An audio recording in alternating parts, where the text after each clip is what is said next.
आत्मा सभी लोगों ने आकर के स्वागत और अभिनंदन किया।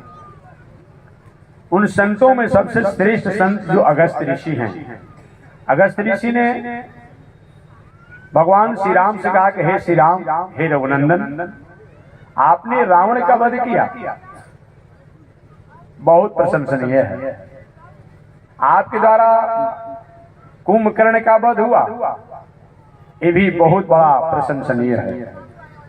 परंतु आपके पुत्र, परंतु आपके भाई जो लक्ष्मण हैं, उनके द्वारा रावण के पुत्र मेघनाद का जो वध हुआ, यह अतुलनीय है।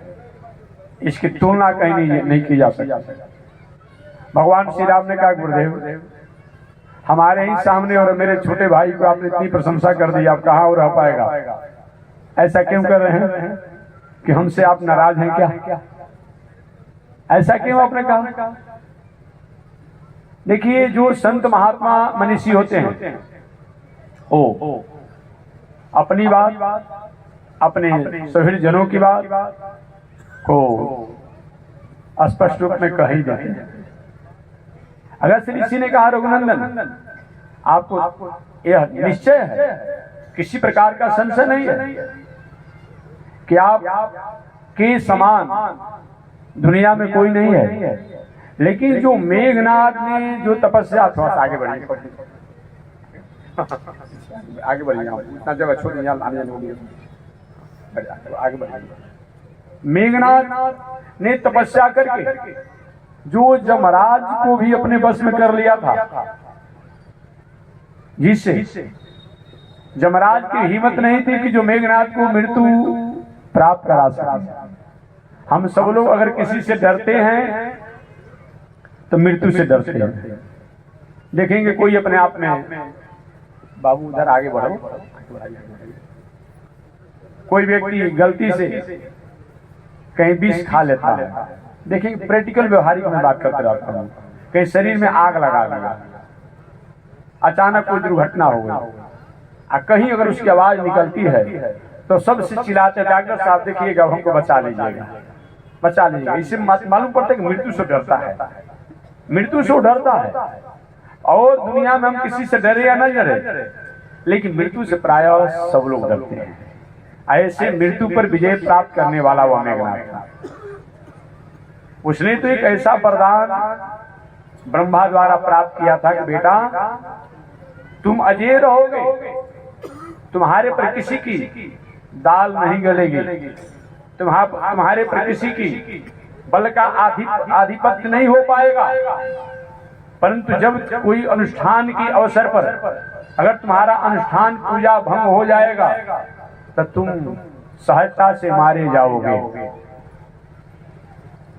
वही अनुष्ठान के अवसर पर ही भगवान श्री राम ने लक्ष्मण को आज्ञा दी, लक्ष्मण अच्छा मौका है, अन्यथा इसको मारना संभव नहीं है। लक्ष्मण जी ने वही मेघनाद का वध किया। अगस्त ऋषि ने कहा, इसीलिए मैंने आपको प्रशंसा तो किया, लेकिन आपके छोटे भाई लक्ष्मण द्वारा जो मेघनाद का वध हुआ, यह और कहीं संभव नहीं था। आगे भगवान श्री राम ने कहा कि गुरुदेव, आपने एक और बात बताई। अभी तक तो हम लोग जानते थे कि रावण के वंश परंपरा में, रावण के वंश परंपरा में रावण से राक्षसी वृत्ति की वंश परंपरा चालू होती है। क्योंकि रावण कि पहले तो अपने आप उसके पिता तो ऋषि थे ना जी। क्या उनका नाम था? रावण के पिताजी का नाम क्या था? विश्रवा मुनि। थोड़ा सा आप लोग भी याद रखिए कम से कम। रावण के पिताजी का नाम क्या था? विश्रवा मुनि। रावण के नाना का नाम क्या था? हमन सुमाली सुमाली अपने आप में सुमाली याद रखना चाहिए अपने आप में। तो मैं निवेदन करना चाह रहा था कि रावण के पिता तो ऋषि थे, तपस्या साधना करने वाले थे। वो तो संयोग से रोज हम लोग की आज भी कुछ न कुछ केस आ जाते हैं, तो कथा प्रसंग बस मैं कह देता हूँ। देखिए भाई, मैं आप लोग से भी एक सुझाव देना चाहूंगा। घर में जो संस्कार में रहने वाली लड़का हो व लड़की हो, दोनों का समन्वय विवाह के अवसर पर आप लोग कीजिए, और नहीं करेंगे तो उसका परिणाम आपके पास निर्णय के रूप में आएगा, ये जान लीजिएगा। रोज अभी 2 केस आगे आया अपने आप में, एक कोई क्या कर सकता है भाई? कोई कुछ कर सकता है? नहीं कर सकता है। इसलिए विवाह का अवसर पर, लेकिन कुछ सुनने पर तैयार है हमारी बातों को, और सब बात आप सुन लेंगे। हम कहेंगे देखिए भाई हम जग कर रहे हैं, हमको 2-4 हजार रुपया आप दे दीजिए, तो 2-4 हजार के बजाय 5 हजार रुपया दे देंगे। लेकिन हम कहते हैं कि अपने आप इस पर भी विचार कीजिए, कुछ सुनने पर तैयार नहीं है। नहीं, कुल, खानदान, संस्कार ये सब देख करके विवाह किया जाए। ऐसा नहीं करते हैं तो आगे के किसी प्रकार की समस्याओं को स्वीकार करने के लिए भी आप तैयार हो जाएंगे। ये हरा सब्जी नहीं है, ये किराना सामान नहीं है विवाह, ये किसी मॉल में गए खरीद के लाए 5 दिन बाद समाप्त हो जाएगा। ये जीवन की सौदा है, ये जीवन की सौदा है, ये जीवन का संबंध है। और इसको एक आप बिना विवेक के साधारण सब्जी खरीदने जाते हैं, फल खरीदने जाते हैं, 5 बार सब्जी को उलट पलट कर देखते हैं, कोई सड़ा तो नहीं है, कोई पुराना तो नहीं है, कोई बासी तो नहीं है, और यहाँ इसी तरह आप कर देंगे। रास्ता में कोई भेटाता है, किसी से नाप हो जाता है। ये सौदा शादी चीज ऐसी होती है, ये मॉल का नहीं व्यवस्था है, ये मॉल की सामग्री नहीं है। इसीलिए इसे विचार होना चाहिए, अन्यथा बहुत बड़ी विषम परिस्थितियां आती हैं। विश्रवा मुनि विचार नहीं किए, विचार नहीं किए, और कैकसी अपने पिता द्वारा प्रेषित होकर के आई बेटी, तुम अपने स्वतंत्रता और स्वच्छंदा से अपना विवाह तय करें। वही विश्रवा कथा विस्तार सब सुन चुके हैं। वही विश्रवा मुनि द्वारा कैकसी का विवाह हुआ, जिसके परिणाम स्वरूप रावण, कुंभकर्ण, विभीषण, शूर्पणखा जन्म। विश्रवा मुनि का कुछ संस्कार था, इसलिए पिता का संस्कार कुछ विभीषण जी पर आ गया। बात समझ गए? कुछ तो रहेगा ना जी संस्कार आ गया। लेकिन मैं निवेदन करना चाहूंगा माताओं से भी और अभिभावकों से भी, निश्चित रूप विवाह के अवसर पर 2-4 रुपया कम बेसी भी मिल जाए।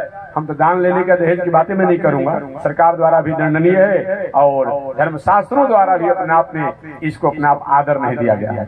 पहले दहेज मिलता था, दहेज लिया नहीं जाता था। आज शादी नहीं हो रहा है, सौदा हो रहा है। कहीं 2-4-10 हजार और कहीं कम हो जाता है तो 10 खबर आती है थोड़ा विदा कर दीजिएगा। अपने आप में मालूम पड़ता है कोई व्यवसाय करके नौकरी करके फिक्स डिपॉजिट जमा किया है।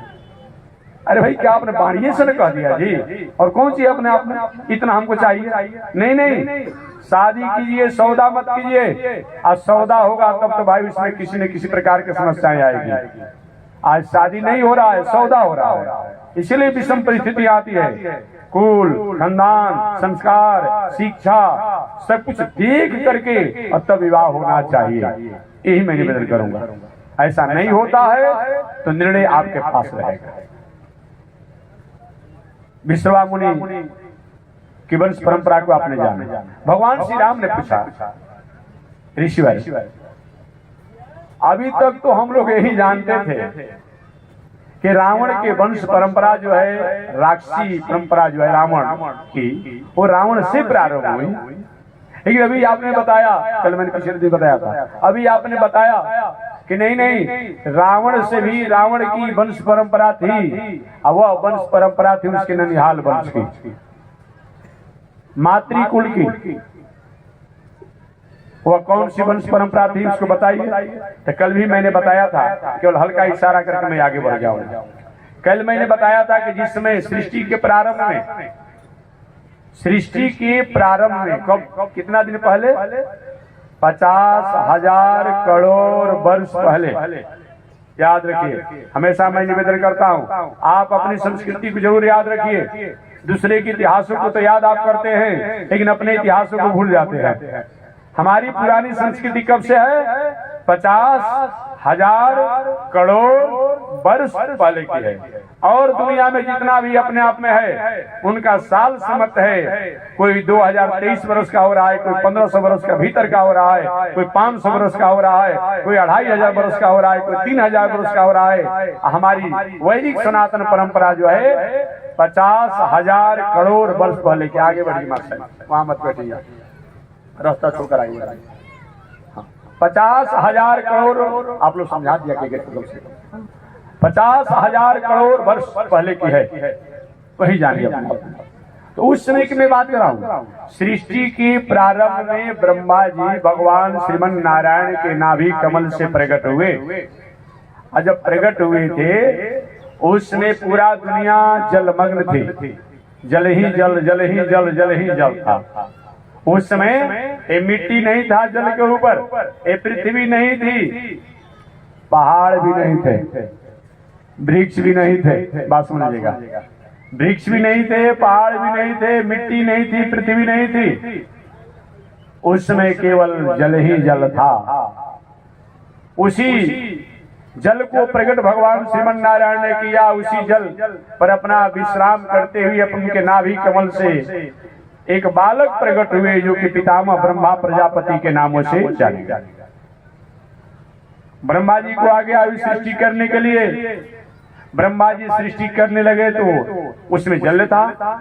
तो जल जीव जंतु को प्रकट किया, जल के प्राणियों को प्रकट किया, और जल के प्राणियों को प्रकट किया तो जल के प्राणियों ने एक बार आपस में विवाद किया कि नहीं, हम दो भागों में हो जाएंगे। परिवार एक ही होता है लेकिन किसी मुद्दा पर दो भागों में हो जाता है। समाज एक होता है, राष्ट्र एक होता है, घर एक होता है, किसी विवाद में दो भाग, तीन भाग, चार भाग हो जाता है। जलीय जो प्राणी थे दो भागों में हो गए। आधे ने कहा कि वयम यक्षामा, मैं जलीय जीवों का पूजन करूंगा। आधे ने कहा कि वयम रक्षामा, मैं जलीय जीवों का रक्षा करूंगा। जो रक्षा करने को कहा उनका नाम पड़ गया राक्षस। बाद में चल करके अपना स्वरूप बदल दिया। तो राक्षस किसी को कह दिया जाए तो नाराज हो जाएंगे लोग, क्योंकि राक्षस कहता है। लेकिन सृष्टि के प्रारंभ में राक्षस जो है ये रक्षा करने के लिए प्रकट हुए थे। राक्षस रक्षा करने के लिए प्रकट हुए थे, लेकिन अपना स्वरूप बदल दिया। जैसे दोनों नेत्र की अपने आप में दृष्टि नहीं है, उनका नाम त्रिलोचन नाम रखा गया है, कमल लोचन नाम रखा गया है, कमल नयन नाम रखा गया है। हो जाता है कभी कभी दोनों नेत्रों की ज्योति चली गई हो, लेकिन नाम क्या रखा जाएगा? कमल लोचन, कमल नयन। ये बात अलग है।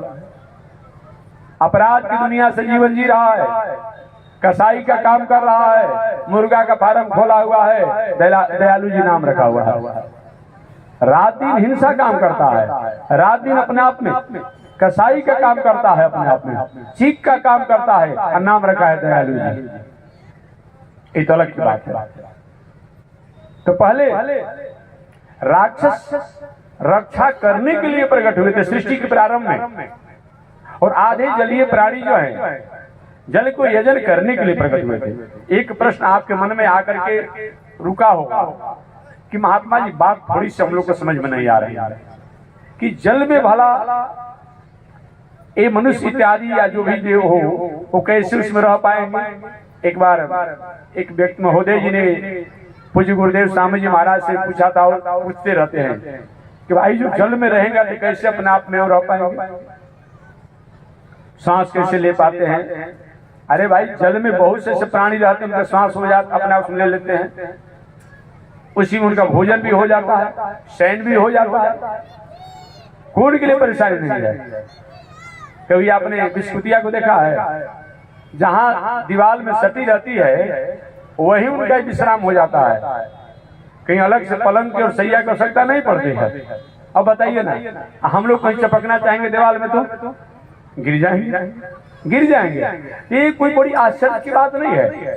जलीय प्राणी अपने आप उसी में अपना दिनचर्या बना लेते हैं, ऐसा कोई प्रश्न का मतलब नहीं होता। संयोग से वही जलीय प्राणियों में जो सभी राक्षसों का मालिक हुआ वो दो भाई हुए, एक भाई एक पक्ष का, एक भाई एक पक्ष का। उसमें एक का नाम पड़ा हेती और दूसरे का नाम पड़ा प्रहेती। प्रहेती जो हुआ कहा कि हम विवाह शादी नहीं करेंगे, घर गृहस्थी को नहीं संभालेंगे, हम तपस्या साधना करेंगे। वो घर से बाहर निकल गया, योग साधना द्वारा अपने को अपना मंगल किया। प्रहेती का भाई हेती जो है वो राक्षसों का सार्वभौम प्रथम राजा बना। और राजा जब बना एक दिन मृत्यु की कन्या, मृत्यु की पुत्री, काल की पुत्री, काल की पुत्री से उसने विवाह किया। अब विवाह करने के बाद उसका एक पुत्र हुआ जिसका नाम पड़ा विद्युत्केश। विद्युत्केश नाम पड़ा, यही ना है। आगे चल करके विद्युत्केश ने भी संकट नाम की स्त्री से अपने आप में उनकी कन्या से विवाह किया और समय पा करके उसके भी पुत्र हुए जो सुकेश के नामों से जाने गए। और बाद में वही सुकेश से चल करके 3 संतान हुए, माल्यवान, माली और सुमाली। आगे चल करके पुनः और बहुत बड़ा विस्तार हुआ, लेकिन मैं संक्षिप्त निवेदन किया। वहीं मल्लवान, माली, सुमाली जो है रावण के अपने आप में समय चल करके नाना बना। नाना बना रावण के बहन थी जिसका नाम था शूर्पणखा। उस शूर्पणखा का भी विवाह एक राक्षस से हुआ था, उसका नाम था विद्युतजीव नाम पड़ा अपने आप में। लेकिन रावण इतना प्रमादी था, होता है कभी कभी पद प्रतिष्ठा मान सम्मान में अपना भाई, अपना परिवार, अपना संबंधी नहीं माना जाता। आज भी होता है, आज भी होता है। भाई के संपत्ति बेईमानी कर दिया, केस लड़ रहे हैं। और रावण इतने अपने उन्माद में हो गया था, पद के उन्माद में हो गया था, वैभव के उन्माद में हो गया था कि अपनी बहन जो शूर्पणखा के जो पति जो थे जिनका नाम था विद्युतजीव जो था, उनको भी मार डाला। जब रो रही थी शूर्पणखा का बहन, हमारे में प्रमाद आ गया था, जो हमसे ऐसा हो गया, क्षमा करो। उसी समय शूर्पणखा ने भी तय कर लिया था कि जैसे मुझको आपने वंश की परंपरा से रोक दिया, विधवा बना दिया, तो मेरा भी एक ऐसा चलावा चलेगा, समय आएगा मैं पूरे लंकापुरी में तुम्हारे जो भी बड़े बड़े अपने आप में वीर होंगे उनको भी मैं विधवा बना दूंगा। वही सबसे प्रथम अपने आप में किसके माध्यम से किया जाए, तो शूर्पणखा ने वही सबसे अच्छा बैठाना राम जी से कथा आपने सुना। इन पावन प्रसंगों की कथा को सुनकर के भगवान श्री राम बहुत आह्लादित हुए। आह्लादित होने के बाद आगे श्री अगस्त ऋषि ने कहा कि हे रघुनंदन, इन दैत्यों की परंपरा की बात किया जाए, इनकी बल की बात किया जाए, इनके सामने कोई था ही नहीं। जब जब भी दैत्य कहीं दमन हुए हैं, हरास हुआ है, इनका माटी प्लीद कहीं हुआ है, अपने ही नैतिकता को खोने के कारण। अन्यथा पूजा में, पाठ में, बल में ये देवताओं से मजबूत हैं, लेकिन अपने ही कारण ये लोग अपने स्वरूप को खो देते हैं, जिसके कारण ही अपने आप में ये अपने स्वामित्व को, अपने प्रभुत्व को, अपने राज को ये समाप्त कर देते हैं। इसलिए मानवीय जीवन में नैतिकता का बहुत बड़ा महत्व होता है। नैतिकता हमारे जीवन की वह एक संपत्ति है, वह एक धरोहर है, जिसको प्राप्त करके हम अपने आप में उस ऐच्छिक और ऐहिक तत्वों को प्राप्त करते हैं, जो कि हमारे जीवन का सबसे श्रेष्ठ अपने आप लक्ष्य होता है। तो मानव जीवन में नैतिकता का कभी भी त्याग नहीं करना चाहिए। पशु पंछी अपने स्वरूप में है जी, पशु पंछी अपने स्वरूप में हैं, लेकिन अगर हम मनुष्य जो हैं अपने स्वरूप से भटके हुए हैं। इसी स्वरूप को दर्शाने के लिए, बताने के लिए शास्त्रों की आवश्यकता है, यज्ञ की आवश्यकता है, कथा की आवश्यकता है, पूजा की आवश्यकता है। अन्यथा अपने आप में अपने स्वरूप को अगर जान लिया जाए तो अच्छी बात है। मानव जीवन में हमें स्वरूप, संस्कार और संस्कृति, ये तीनों हमारे जीवन का श्रेष्ठ पूंजी है। स्वरूप, संस्कृति और संस्कार को अगर हमने अपने जीवन का मित्र बना लिया है तो हमारे जीवन में विषम परिस्थितियां तो आएगी, लेकिन स्वरूप, संस्कृति, संस्कार और नैतिकता से अगर हम संपन्न रहेंगे, एक दिन हमारे जीवन में खोई हुई संपत्ति, ऐश्वर्य, कीर्ति जो है पुनः वापस आ जाती है। इसलिए मानव जीवन में इसका कभी भी त्याग नहीं करना चाहिए। ऐसे अंग्रेजी भी एक शब्द है, उसका हिंदी में कहता हूं, धन गया कुछ गया, बल गया कुछ गया, पद गया कुछ गया, आज इसका स्वरूप, संस्कार और आचरण चला गया, मानो सब कुछ चला गया। उसको समेटने में बहुत समय लग जाता है, वह संभव नहीं है इतना जल्द अपने आप में उसको समेटा जा सके। इसलिए मानवीय जीवन में हमेशा हमें अपने जीवन को खान पान, रहन सहन द्वारा सत्य प्रेरित होकर के और प्रशस्त मार्गों पर अपना होना चाहिए। आगे भगवान श्री राम ने कहा कि हे ऋषिवर, अगस्त्य ऋषि, आपने एक बात और कहा, बल में तो बहुत से लोग थे, लेकिन हनुमान के समान, पवन पुत्र के समान और कोई नहीं था। आखिर हनुमान में कौन ऐसी विशेषताएं थी, गुण थी, जो हनुमान के समान और किसी में नहीं था। श्री अगस्त्य ऋषि ने पूरे हनुमान जी की पूरी कथा सुना दी, वंश परंपरा से लेकर के सभी कथा को सुनाया, और सुनाते हुए उन्होंने कहा कि रघुनंदन विस्तार से सुनिए। एक बार ब्रह्मा जी के मन में संकल्प हुआ कि हमारी एक ऐसी बेटी होनी चाहिए, एक पुत्री होनी चाहिए जो यशस्विनी हो, जो मर्यादा की अंतिम ऊंचाई को अपने जीवन की पटल पर उतारने वाले हो। ऐसा विचार करके ब्रह्मा जी ने मन में संकल्प किया, और संकल्प करने पर एक कन्या प्रकट हुई, जिसका नाम क्या है? अहल्या। क्या नाम है? अहल्या। अहल्या का मतलब क्या होता है? अहल्या कहते हैं औ माने नहीं, औ माने नहीं, और उसके बाद हल माने रूपहीनता,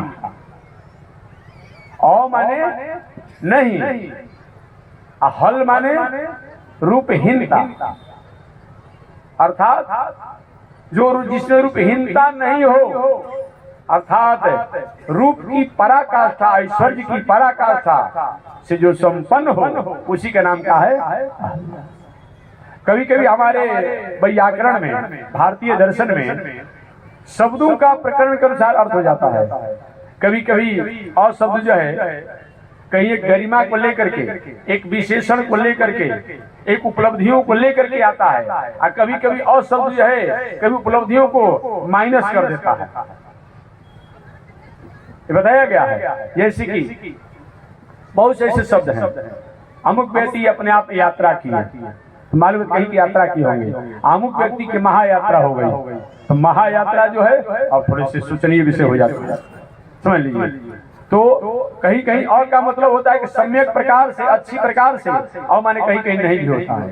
तो अहल्या माने और माने नहीं, अहल माने रूपहीनता, अर्थात जो रूपहीनता जिसमें लेस मात्र का नहीं हो, कीर्तिहीनता लेस मात्र का नहीं हो, वैभवहीनता लेस मात्र का नहीं हो, उसी का नाम क्या है? अहल्या। अर्थात जो रूप में, ऐश्वर्य में, कीर्ति में, वैभव में जो अपूर्व हो, उसी का नाम अहल्या। अपने जमाने के सबसे श्रेष्ठ वह अहल्या कन्या हुई।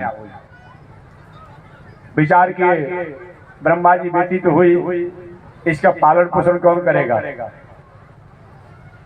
उन्होंने उस जमाने के सबसे मर्यादा के धनी, साधना के धनी और नैतिकता के धनी जो ऋषि थे, जिनका नाम था गौतम ऋषि। गौतम ऋषि को ब्रह्मा जी ने अहल्या को सुपुर्द कर दिया। ईश्वर, जब तक मेरी बेटी विवाह के योग नहीं होगी तब तक मेरी बेटी का पालन पोषण करते रहिएगा। विवाह के योग होने पर मैं उपयुक्त वर से अपने बेटी का विवाह करूंगा। गौतम ऋषि ने अहल्या का मर्यादा पूर्ण पालन पोषण शिक्षा संस्कार दिया। विवाह के योग जब अहल्या हुई, इनको अहिल्या अपनी भाषा में आप कहते हैं, विवाह के योग जब अहल्या हुई तो ब्रह्मा जी को गौतम ऋषि ने प्रार्थना की, प्रभु आपकी लाडली बेटी को मैंने मर्यादा पूर्ण संस्कार और नैतिकता में रखा है, वो विवाह के युग हो चुकी है, उसको आप समय से विवाह कर दीजिए। शास्त्रीय ऐसी परिपाटी है। देखिए, पढ़ाना हो तो आप बहुत दिनों तक पढ़ाते रहिए, लेकिन अपने बेटा बेटी को, पुत्र पुत्री को समय से विवाह शादी कर दीजिए, ताकि उनको कहीं भटकने का मौका मत दीजिए। भटकने का मौका तो आप देते हैं। अब 38 वर्ष का लड़का हो गया है, कौन तो तैयारी करा रहे हैं। अरे तैयारी आप 65 वर्ष तक कराइए, हम कहाँ रोकने जा रहे हैं, हम रोकते हैं। 58 वर्ष तक कराइए, 90 वर्ष तक कराइए, कौन रोकने जा रहा है। क्या आप उम्मीद कर सकते हैं कोई सही माने में मर्यादा गरिमा होगा? वो ये आपकी भ्रम के अलावा और क्या हो सकती है? ये मेरा विषय नहीं है। केवल आपके वहम और आपका भ्रम और आपके दिल दिमाग में जो किसी प्रकार की अपने आप में अस्मिता अविवेक के अलावा और क्या हो सकती है। इसलिए ये विचार होना चाहिए। सरकार का जो कानून हो, एक समाज का जो एक मर्यादा हो, उसके अंतराल में बालक बालिकाओं का समय से विवाह कर दीजिए, ये बताया गया है। कभी कभी सुनते हैं, अभी आए थे छपरा के थे, अपने आप में नाम नहीं बताना चाहते लेकिन संजोग कर दिया, अभी आए थे 1 घंटा पहले। अब समझिए 46 वर्ष उनका विवाह हुआ। अब बताइए, महाराज आशीर्वाद देने सो जाएगा। हमने हंसते हुए कहा, देखिए हमको संतान है तो आपको संतान कहाँ से दे देंगे। हमने हंसते हुए कह दिया उनको अपने आप में। अब हमको समझाना पड़ेगा ना, अरे भाई हम कहाँ से दे देंगे, हम दुनिया की बात जानते ही नहीं है, तो हंसने लगे अपने आप में। अब बताइए 46 वर्ष के 48 वर्ष वो हो गए, अब 42 वर्ष से कहीं अपने आप सबसे कन्या भी तो मिलेगी ना, तो कैसे आगे सृष्टि का विस्तार होगा? बताइए कैसे सृष्टि का विस्तार होगा? अब आप सारा दुनिया में डॉक्टर के यहाँ जाइए, वहां जाइए, जीवन बीत जाएगा, कुछ नहीं होगा। समय से पहले की जमाना होगा जो उसके अपने आप में बहुत लंबी उम्र होती होगी। 1000 वर्ष लोग जीते थे, 100 वर्ष भले बताया गया है, लेकिन हमारी औसत आयु 60 वर्ष हो जाएगी। उस 60 वर्षों में आप अपने आप में उसको बंटवारा करते हुए और आप निर्णय कर लीजिए कि कितने समय तक पढ़ाना है, कब तक विवाह शादी करके आगे सृष्टि के वंश परंपरा के भी आगे बढ़ाना है, ये आपको निर्णय करना पड़ेगा। अन्यथा नहीं करते हैं तो शायद आपने सब कुछ जानने के बाद भी अपनी स्थिति में नहीं। कुछ बात ऐसा होता है जो हमें कहने में थोड़ा सा संकोच लगता है, लेकिन शास्त्र की बात में याद दिला देता हूँ। शास्त्र और नीतिकारों ने कहा है, याद रखिएगा, फिर कहना ही पड़ेगा अपने आप। शास्त्र की जब बात, शास्त्र और नीतिकारों ने कहा है कि घर में जो कन्याएं बहन के रूप में हो, बेटी के रूप में हो, हुआ के रूप में जो ऐसी अपने आप में हो, और उनको प्रथम बार अशुद्धि अवस्था होती है, पिता का अभिभावक का दृष्टि पड़ता है, और दूसरे तीसरे बार चौथे बार का जो होता है तो अपने आप में ब्रह्म हत्या का दोष लगता है, अगर समय से अपने आप उसकी मर्यादा को स्वीकार नहीं करता है।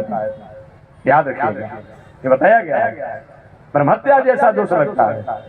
अतः समय से मर्यादा अनुसार अपने आप में वो होना चाहिए। पितामह ब्रह्मा ने अपनी लाडली बेटी अहल्या जी का विवाह तय करने का तय किया कि मैं विवाह करूंगा, लेकिन किससे करूंगा ये अभी विचार कर ही रहे थे। उसी समय देवराज इंद्र को पता चल गया। देवराज इंद्र ने कहा मैं अहल्या से विवाह करना चाहता हूं। ब्रह्मा जी ने कहा बेटा ऐसे कैसे होगा, मैं अपनी बेटी का विवाह अपने अनुकूलता अनुसार करूंगा। नहीं बाबा, विवाह तो मैं करूंगा, देवराज देवताओं के राजा है, मैं करूंगा। ब्रह्मा जी ने नकार दिया। उसी समय से देवराज इंद्र जो है वासमंशी से वह अहल्या को अपना वरण करने के लिए मन में ठान लिया। ब्रह्मा जी ने कहा नहीं ऐसा नहीं होगा, मैं स्वयंवर करूंगा और स्वयंवर की प्रतियोगिता में जो सफल होगा उसी समय अपने बेटी का विवाह करूंगा। ब्रह्मा जी ने कहा जो पूरे दुनिया की परिक्रमा करके 7 परिक्रमा करके सबसे प्रथम आगे आएगा, मान व्यक्ति जो होता है ना हमेशा अपना बुद्धि द्वारा अपने जीवन को चला लेता है। धनवान व्यक्ति कभी कभी, बलवान व्यक्ति कभी कभी थोड़ा सा पीछे हट जाता है, लेकिन बुद्धिमान व्यक्ति अपने बुद्धि द्वारा काम चला लेता है। गौतम ऋषि ने विचार किया कि दुनिया के आधार और ध्येय तो परमात्मा है, स्वयं व्यक्त है, ऐसे भगवान ही अपने आप में इनकी परिक्रमा कर लिया तो दुनिया की परिक्रमा कहाँ बाकी रही। तो 7 परिक्रमा करके जो भगवान की पूजा करते थे और आ गए, पीछे से बारी बारी से सभी देवता लोग आए। ब्रह्मा जी तुम सभी लोग असफल हो गए, गौतम ऋषि अपने आप में सबसे पहले आ गए। कहते नहीं आए कहाँ, ये तो यही घूम कर रह गए। कहते यही तो शास्त्र को जानना है, यही तो मर्यादा को जानना है। ब्रह्मा जी समझ गए गौतम ऋषि मेरी लाली बेटी के योग्य वर है, क्योंकि इनके पास मैंने अपने पुत्री को रखा था लेकिन अपनी मौलिक और मर्यादा और नैतिकता से पीछे नहीं हटे। मेरी पुत्री के अपने आप में संरक्षण और संस्कार को भरपूर इन्होंने अपने आप मर्यादा का ख्याल रखा है, अतः इनसे श्रेष्ठ पति कौन हो सकता है। गौतम ऋषि के साथ अहल्या जी का विवाह हो गया। इधर इंद्र ने ठान लिया था कि नहीं मेरा अपमान हुआ, मैं इसका बदला चुकाऊंगा।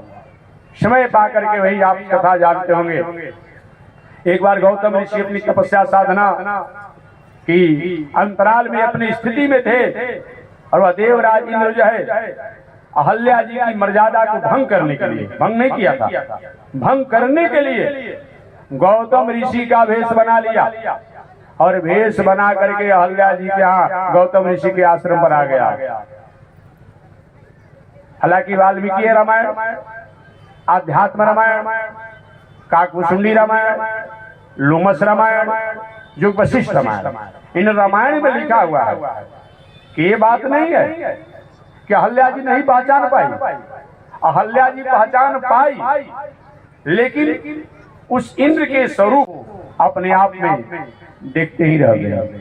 आज की हमारी माताएं अपने पति को पहचान लेती है, अब भला इतनी अपने पे वह नैतिकता मर्यादा की गरिमा में रहने वाली भला अहल्या नहीं पहचान पाई, पहचानी, लेकिन कौतूहलवश, बस बात समझिएगा क्या चीज, कौतूहलवश उस इंद्र के अपने आप में देखते ही रही। उसी समय संयोग से अपनी साधना से उपराम होकर के गौतम ऋषि आए। अरे मेरे घर में 2 गौतम कहाँ से आ गए, एक तो मैं था, पहचान करे तो देवराज इंद्र है।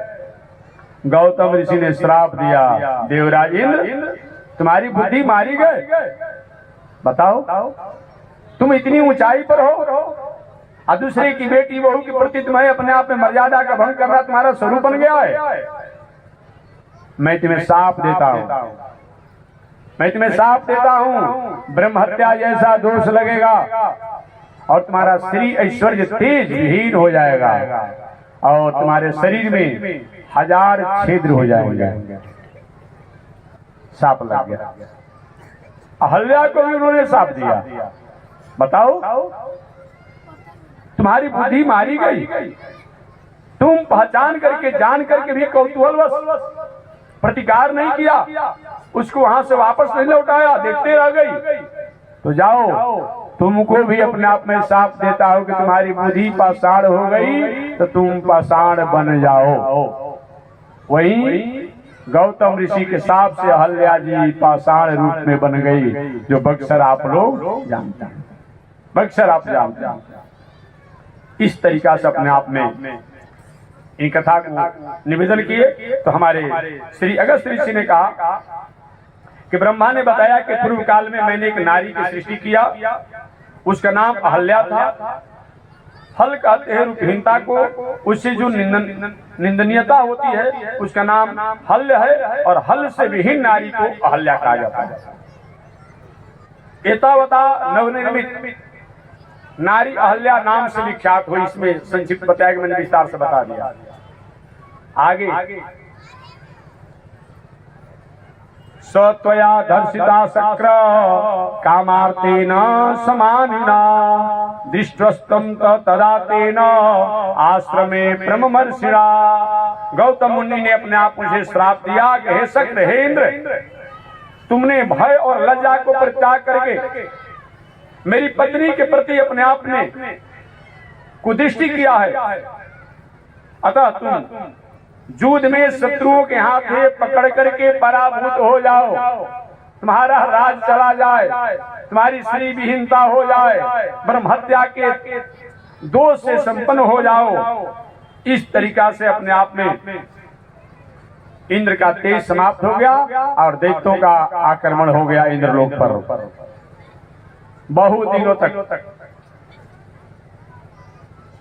देवराज इंद्र और उनके जो भी मंत्रीगण थे किसी तरह जीवन जीते रहे। पुनः ब्रह्मा जी के पास आए, बाबा गलती तो हो गई, संतति आपके हैं। ब्रह्मा जी बार बार तुम लोग गलती करते हो, बार बार क्षमा के लिए कहते हो, क्या मतलब होता? ठीक है, जाओ वैष्णव जग करो, वैष्णव तपस्या करो, वैष्णव साधना करो, वैष्णव उपासना करो और उससे तुम्हारा मंगल होगा। ब्रह्मा ने कहा, हे महेंद्र, अब तुम वैष्णव याग करो, चिंता मत करो, जाओ तुम्हारा मंगल होगा। तुम्हारा पुत्र जयंत अपने नाना पुलोमा के पास सुरक्षित अपने आप में, जिसमें आक्रमण हुआ था, मैं पहले बताते रहता हूँ। जब देवराज इंद्र पर जब दैत्यों ने आक्रमण किया, थोड़ी सी नैतिकता भूलने के कारण देवराज इंद्र का शरीर विहीन हो गया। जब दैत्यों ने, राक्षसों ने आक्रमण किया देवराज इंद्र पर, जब जान के सांप लगा हुआ है, तो देवराज इंद्र तो अपने आप में कैदी बन ही गए। अपने पिता पर संकट जब आया था उस समय, जब गौतम ऋषि के साप के बाद, तो अपने आप देवराज इंद्र का पुत्र जो है, जिसका नाम जयंत, क्या नाम है? जयंत, वो क्या किया अपने आप में, वो भी अपने आप भयभीत हो गया, भयभीत हो गया अपने आप में, और भयभीत होकर के अपने नाना पुलोमा के यहाँ जाकर के अपने आप में जाकर के वही अपने आप सुरक्षित है, वही अपने आप में रहने लगा। इस तरीका से समय पाकर के देश काल पात्र के अनुसार अगस्त ऋषि ने कहा कि हे राम, यह है इंद्रजीत और मेघनाथ बल, और मैंने अहल्या की कथा सुनाया। इतना ही नहीं, आगे अगस्त ऋषि के मुख से अहल्या जी की जन्म की कथा, कहीं कहीं अहल्या जी की जन्म की कथा और प्रसंगों में अन्यत्र भी आती है, लेकिन इन्हें मैंने वाल्मीकि रामायण के अनुसार मैंने बात की। बहुत बड़ा आश्चर्य हुआ भगवान श्री राम को। आगे श्री राम जी ने अगस्त मुनि से पूछा, हे भगवान, क्या उन दिनों कोई क्षत्रिय नरेश और क्षत्रिय राजा अधिक बल संपन्न नहीं था, जो राक्षसों में जो श्रेष्ठ रावण पर भी अपने आप में अपना कहीं वर्चस्व का आधिपत्य जमा सकता था? अगस्त ऋषि ने पुनः कथा आरंभ करते हुए और उन्होंने अतुलनीय बलों में अपने आप में सहस्त्रार्जुन का नाम बताया, जिनको हम लोग कार्तवीर्य के भी नामों से जानते हैं। इनको हरिहो वंश कहा जाता है। लेकिन नहीं राजन, ऐसी बात नहीं है। उस समय एक और भी वीर थे जो रावण से भी पराक्रमी थे। एक वीर का नाम तो बता दिया गया, बांदर राजबाली था, जो कि अपने कांख में दबा करके अपने आप 6 महीना रावण का रखा था। दूसरे वीर का नाम बताते हैं, वो अपने आप में अर्जुन है, जो सहस्त्रार्जुन है, जो कि अपने आप में रावण को तो 20 को भूजा था ना जी। कितना था? कितना था? गलती हो तो सूद कर लीजिए, 10 गो 20 ना, सूद कर लीजिए, क्योंकि जब 10 गो सिर था तो 20 को भूजा होगा ना। तो जो भी हो अपने आप में समझिए। लेकिन सहस्त्रार्जुन को 1000 भुजाएं थी, बात समझिएगा। 1000 भुजा था सहस्त्रार्जुन को। ये तपस्या करके सहस्त्रार्जुन जो है अपूर्व अपने आप में बल को प्राप्त किया था। एक कहाँ का राजा था? ये सासाराम, जो अभी आप लोग शास्त्रबाहु सासाराम इत्यादि नाम जानते हैं, वही का उसका नाम पहले महिष्मतिपुरी था। महिष्मतिपुरी उसका नाम था, वही का राजा था। एक बार अगस्त ऋषि कहते कि हे रघुनंदन, वही सहस्त्रार्जुन या कार्तवीर्य एक समय अपने मंत्रियों और दूतों के साथ जाकर के और नर्मदा के तट पर, हालांकि वाल्मीकि रामायण में नर्मदा लिखा हो, अन्य अपने आप में प्रसंगों में स्वर्ण के तट पर अपने आप बताया गया है। तो चलिए दोनों को भी आज भी जो स्वर्ण के तट पर लोग मानते हैं, नर्मदा के तट पर अपने भुजाओं को फैला करके और जल को रोक करके स्नान जल क्रीड़ा कर रहा था।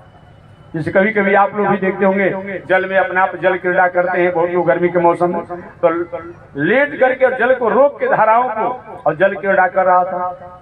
संयोग से रावण सभी जगह से विजय प्राप्त करते हुए महिष्मती में पहुंचा। वहां कर्मचारियों द्वारा जाना, सेवकों द्वारा जाना कि मेरे यहाँ के स्वामी जो शास्त्रार्जुन हैं वो जल क्रीड़ा करने गए हैं। बिना प्रतीक्षा किए वहां पहुंच गया। कुछ दूरी पहले ही शंकर जी का बहुत बड़ा भगत था अपने आप में रावण, शंकर जी को षोडशोपचार से पूजन करने लगा। आप पूजन करते समय शास्त्रार्जुन जो बार बार जल की धाराओं को रोक करके कभी छोड़ते कभी रोकते, स्नान करते समय जल की धाराओं को, एक वैक अचानक जल की धाराओं को उसने छोड़ा कि रावण का जो भी पूजा पाठ है शंकर जी सब अपने आप बहने लगे। बड़ा आवेश में हुआ रावण, कौन ऐसा दुस्साहसी है जो मुझको चुनौती दे करके ऐसा काम किया। वह उतावलापन में होकर के और जहां से जल के वेग की धारा तेजी वहां तक पहुंचा तो देखा कि यहाँ पे अपने आप में मेरे पास 20 भुजा है, यहाँ तो 1000 भुजा वाला अपने आप में एक वीर है। भी था ही अपने आप में। शास्त्रार्जुन का आगमन का कारण बताया जाए, क्या परिचय बताया जाए? मेरा परिचय पूछते हो, कौन मुझे नहीं जानता है? उस समय सहस्त्रार्जुन ने रावण को उसी तरह से पकड़ लिया जैसे कि आप कभी कभी मच्छर को और माछी को अपने हाथों में पकड़ ले, बस समझ लीजिएगा। या रावण सोचा कि सहस्त्रार्जुन पर आक्रमण कर दें। उस सहस्त्रार्जुन ने क्या किया, जल क्रीड़ा करते ही अपना पीछे की तरफ देखा और हाथों से पकड़ करके रावण को अपने आप में और अपने कैद में कर लिया और ले जाकर के अपने घोड़शाला में बांध कर रख दिया। कहाँ? जहाँ घोड़ा को बांधने वाला पिछाड़ी होता है उसी में रावण को बांध करके रखा गया। रावण की ऐसी अपने आप में जब वीरता का अपना हनन जब हुआ, उस समय अचानक हमारे विश्रवा मुनि को पता चला, पुलस्त ऋषि को पता चला, ब्रह्मा जी को पता चला। विश्रवा मुनि ने जाकर के पुलस्त जी संतान के प्रति होने वाले सहज स्नेह के कारण रावण ग्रहणम ततो वायु ग्रह सनीभनम तथा पुलस्त सुश्राव कथितम देवी दवैवत। कहते हैं कि अपने वंश की परंपरा में वंश के प्रति मोह होने के कारण पुलस्त ऋषि और विश्रवा मुनि ये दोनों सहस्त्रार्जुन की नगरी में पधारे, महिष्मतीपुरी में पधारे और ब्रह्मर्षि पुलस्त को सहस्त्रार्जुन ने पाद, अर्घ्य इत्यादि द्वारा पूजन किया और गायों को समर्पण भी किया। देखिए ये परंपरा समझिए, ये सत्कार होता था, सत्कार सम्मान किया।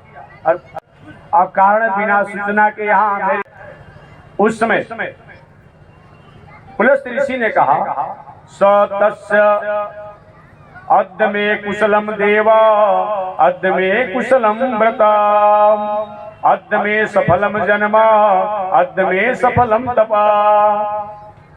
कहते हैं कि हे राजेंद्र, आज मैं ही वास्तव में सकुशल हूं।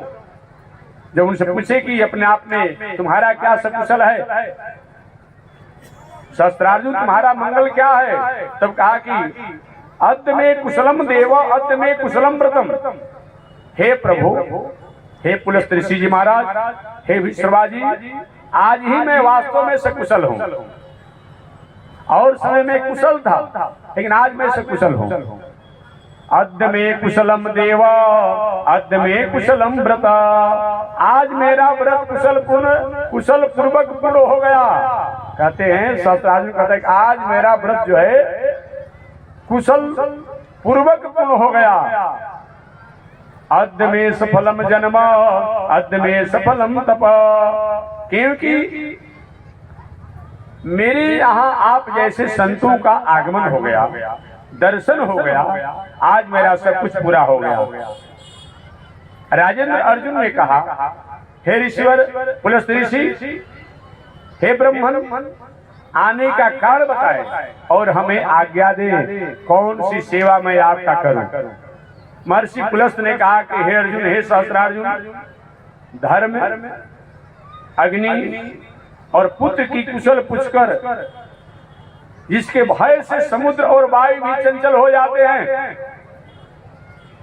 जिसके भय से समुद्र और वायु भी चंचल हो जाते हैं, ऐसे रण दुरजय, ऐसे दुराधर्ष मेरे वंशज, मेरे पौत्र रावण को आपने अपने युद्ध भूमि में परास्त करके, पराजय करके और अपने मकशाला में बांध कर रखा है।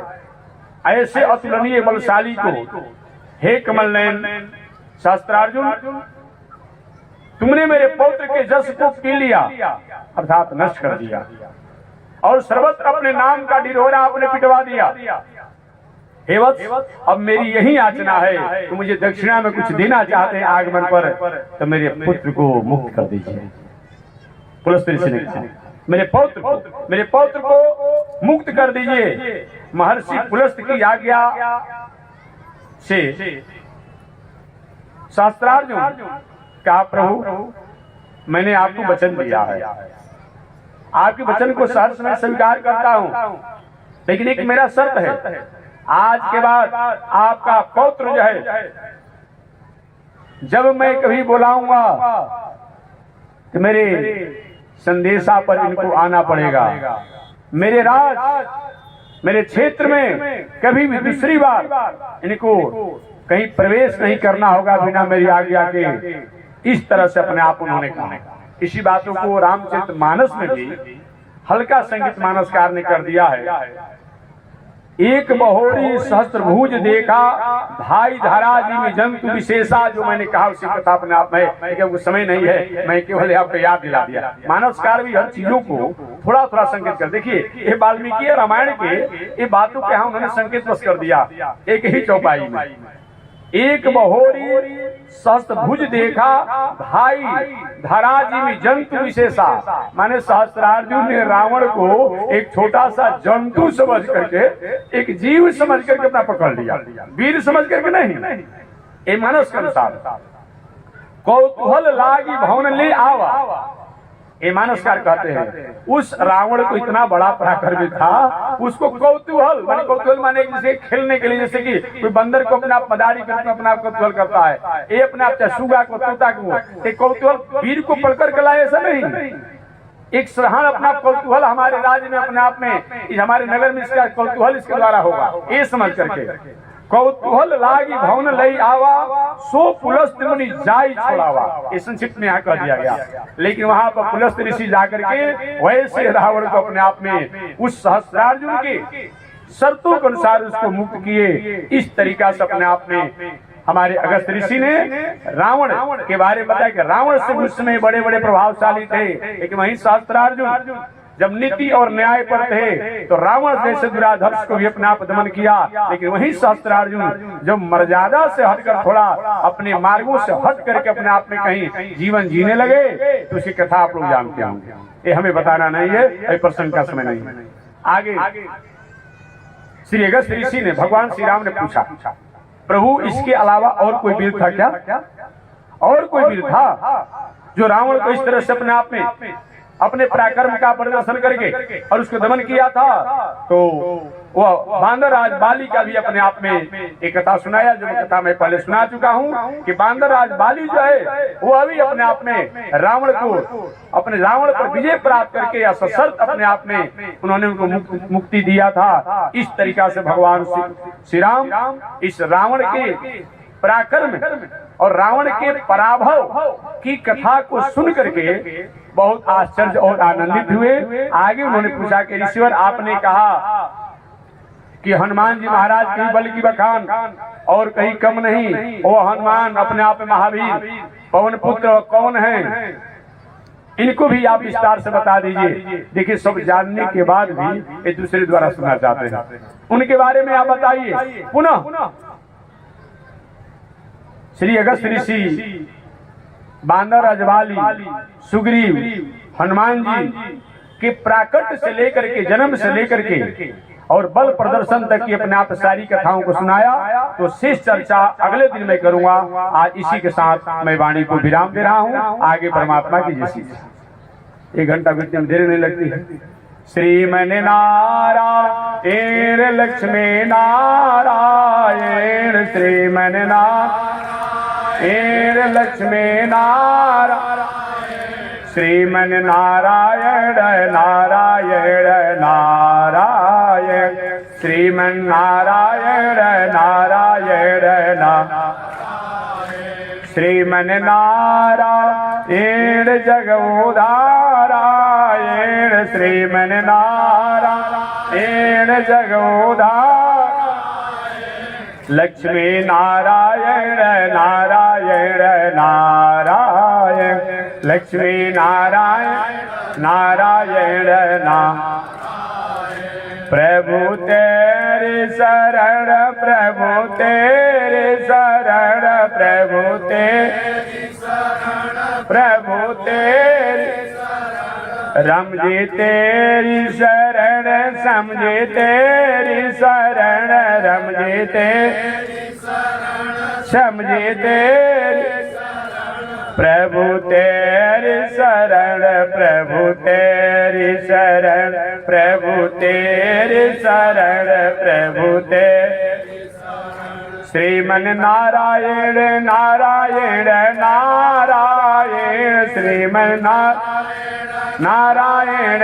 नारायण, लक्ष्मी नारायण नारायण नारायण, लक्ष्मी नारायण नारायण। बोलिए श्री लक्ष्मी नारायण भगवान की हरि ओम। शांति है, शांति है, शांति।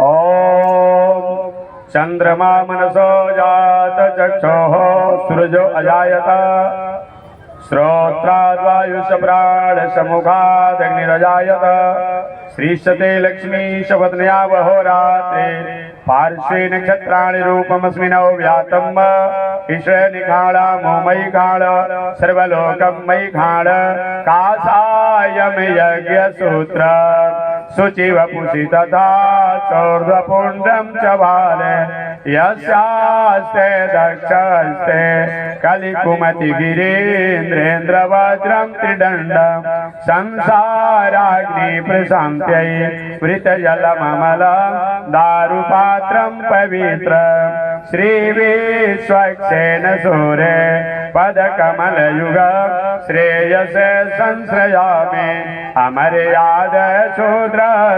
चलमतिरसोया प्रसवो, कृतघ्नो दुर्मामे स्मर परवसो वंचन पर, नृशंसः पापेश कथमामितो दुःख जलदे, रपारादुत्रीण तव परिचरेयं शरणयो।